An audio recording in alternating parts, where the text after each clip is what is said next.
الله الرحمن الرحيم. الحمد لله رب العالمين، أشهد أن لا إله إلا الله وحده لا شريك له، وأشهد أن سيدنا ومولانا محمدا عبده ورسوله. أما بعد، فأعوذ بالله من الشيطان الرجيم. بسم اللہ الرحمن الرحیم. وَلَقَدْ عَلِمْتُمُ الَّذِينَ اعْتَدَوْا مِنْكُمْ فِي السَّبْتِ فَقُلْنَا لَهُمْ كُونُوا قِرَدَةً خَاسِئِينَ فَجَعَلْنَاهَا نَكَالًا لِمَا بَيْنَ يَدَيْهَا وَمَا خَلْفَهَا وَمَوْعِظَةً لِلْمُتَّقِينَ.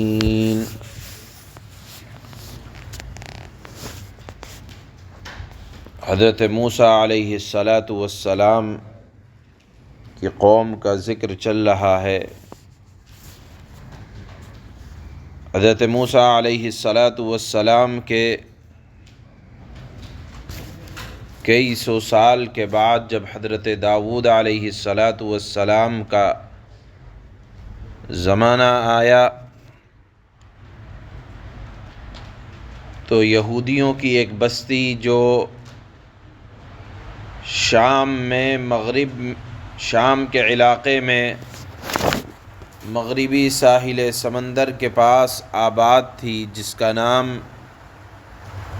جس بستی کا نام ایلا تھا،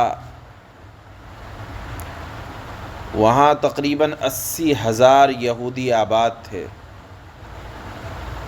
یاد رکھیں، یہ زمانہ حضرت داؤد علیہ السلام پیغمبر ہیں، اس وقت کا ہے.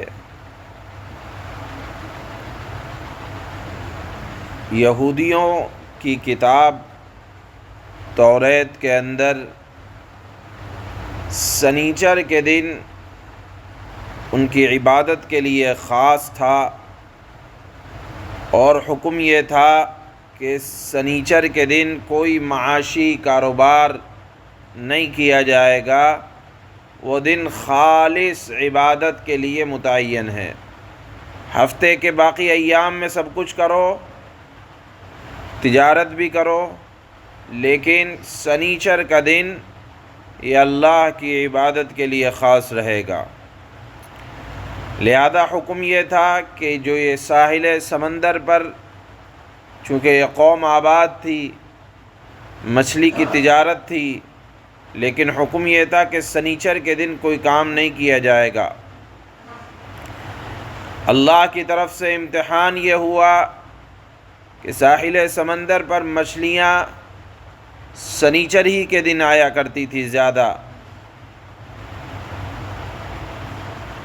شروع میں ان لوگوں نے صاف طور پر مچھلیاں پکڑنے سے بچتے رہے، لیکن تدبیریں یہ لگائیں کہ جال ڈال دیا کرتے تھے اور سنیچر کے دن پکڑا نہیں کرتے تھے. اتوار کے دن جب آتا تو جال کو کھینچا کرتے تھے اور یہ حیلہ لگایا کرتے تھے کہ سنیچر کے دن تو ہم نے مچھلیاں نہیں پکڑی، اتوار کے دن پکڑی ہیں. بہرحال شروع میں یہ بات خفیہ طور پر رہی، لیکن جب کہا جاتا ہے نا کہ ایک گناہ بار بار کثرت کے ساتھ آدمی کرتا ہے تو دل جری ہو جاتا ہے. چنانچہ بار بار یہ کرنے کی وجہ سے یہ کھلم کھلا انہوں نے ایک صورت یہ اپنائی کہ سنیچر کے دن انہوں نے سمندر کے پاس بڑے بڑے حوض بنا دیے اور وہاں سمندر کے پانی کو نالیوں کے ذریعے سے پہنچانے لگے، اور پھر اس کا منہ بند کر دیتے اور اتوار کے دن آ کر وہ مچھلیاں پکڑ لیا کرتے تھے. بہرحال ان کے پیغمبر حضرت داؤد علیہ السلام نے منع بھی کیا کہ ایسی حرکت نہ کرو، اللہ کی نافرمانی سے باز آؤ. 1200 آدمی حضرت داؤد علیہ السلام کی بات پر انہوں نے اتفاق کیا. اس کے علاوہ لوگ کھلم کھلا پھر یہ شکار کرنے لگے یہاں اللہ فرماتے ہیں وَلَقَدْ عَلِمْتُمُ الَّذِينَ اعْتَدَوْا مِنْكُمْ فِي السَّبْتِ، سبت کہا جاتا ہے عربی میں سنیچر کے دن کو۔ اللہ فرماتے ہیں کہ تم جانتے ہو، یعنی یہ بات تمہاری کتابوں کے اندر موجود ہے، اور یہ واقعہ یہودیوں میں بڑا مقبول تھا، اور سب جانتے تھے کہ ہماری قوم میں سنیچر کے دن عبادت کرنے کا دن خاص تھا۔ اس دن نافرمانی کرنے والوں کے اوپر اللہ کی طرف سے سخت عذاب آیا تھا۔ عذاب کیا آیا تھا اس کو بھی سورہ اعراف میں بیان کیا ہے بہت تفصیل کے ساتھ، اور یہاں اشارہ فرمایا ہے کہ ان کی حد سے تجاوز کر جانے کی وجہ سے اللہ نے اس قوم کے چہروں کو بندر بنا دیا تھا، اور یہ انتہائی ذلت و رسوائی کے ساتھ 3 دن کے اندر یہ لوگ اپنے گھروں میں ہلاک و تباہ و برباد ہو گئے تھے۔ اس واقعے کو اللہ نے یہاں بیان فرمایا، اور علماء نے بیان کیا ہے کہ آج کل جو یہ بندر کی نسل ہے یہ اس قوم میں سے نہیں ہے، بلکہ وہ تو 3 دن کے اندر اللہ نے اس قوم کو جس کو بندر بنایا تھا 3 دن کے اندر ہلاک کر دیا تھا، اس کا کوئی فرد باقی نہیں رہا تھا۔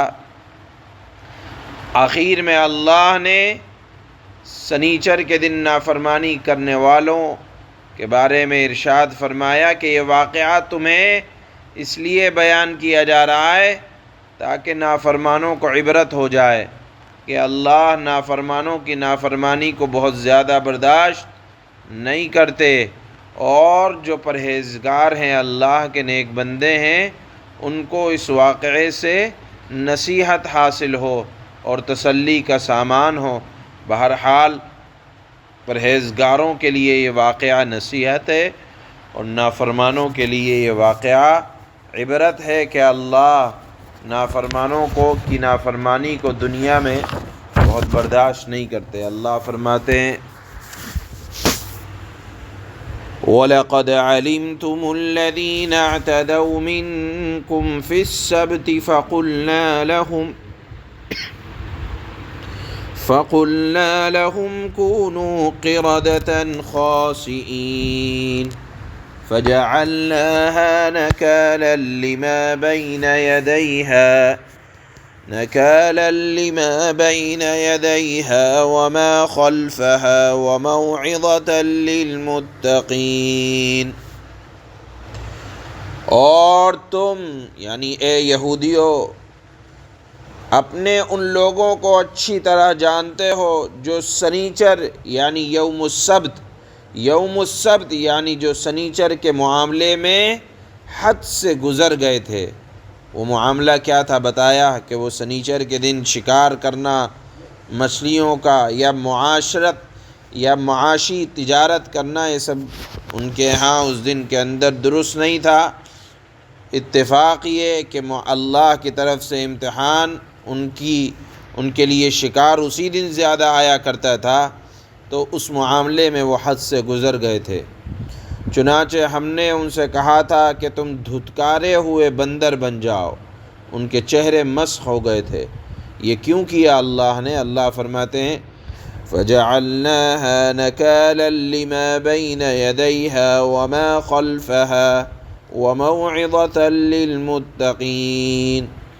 پھر ہم نے اس واقعے کو اس زمانے کے اور اس کے بعد لوگوں کے لیے عبرت بنا دیا، اور اس واقعے کو اللہ سے ڈرنے والوں کے لیے نصیحت کا سامان بنا دیا۔